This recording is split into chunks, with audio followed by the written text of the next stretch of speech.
Hi, my name is Brian Caldwell, and I'm going to give you some techniques to play bass.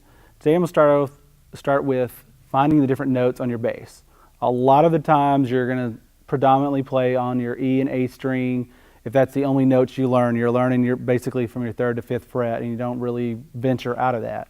I'm going to take you out of that by learning ways to play the octaves first of all. So if I'm going to take this G, 3rd fret on the E, the easiest way to find an octave of this, you're keeping your fingers in this relationship where you've gone down 2 strings and gone over 2 frets. So I've got a G here on the 3rd fret, and I've got a G on the 5th fret of the D string. So I've got an octave here of this G and this G. And it's simply by just keeping your fingers in some kind of relationship here where you can find it, because I don't want you to do this. I want you to look at it as if you would use your pinky finger or your ring finger, if that's easier for you. And this is coming from a lot of, if you're guitar players, your power chords, where you're predominantly playing these notes here, which are the octave. And so on the G, to do this G for the octave, it's the same pattern on the E string as it is on the A string. So I've gone an octave from a G to a G. I can move to my 2nd string, my A string, and I can go for the C, this is the 3rd fret on the A string. I've got a C here, I've got a C here as well. So I've got a C on the 3rd fret, and I've got a C on the 5th fret. And the reason this is important is in some songs, you may want to play a higher note in places.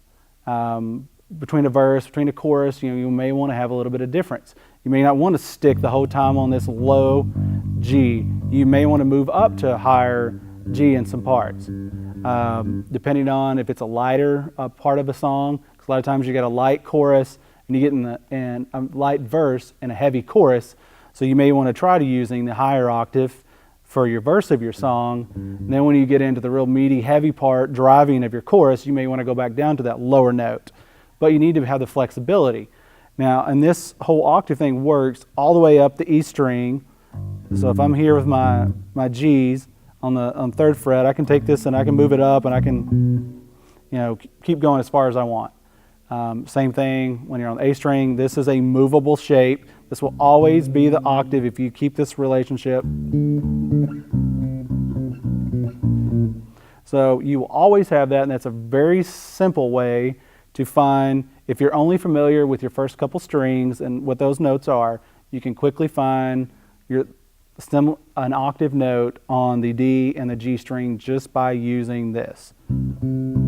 So there, you found your C on the G, and you found a G here on the D. So it's the easiest way to come up with octaves, to add some variation in it.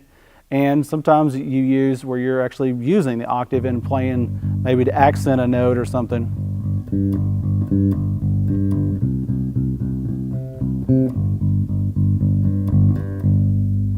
So that's an easy way to give you a take of playing different octaves and finding a couple different notes on different strings.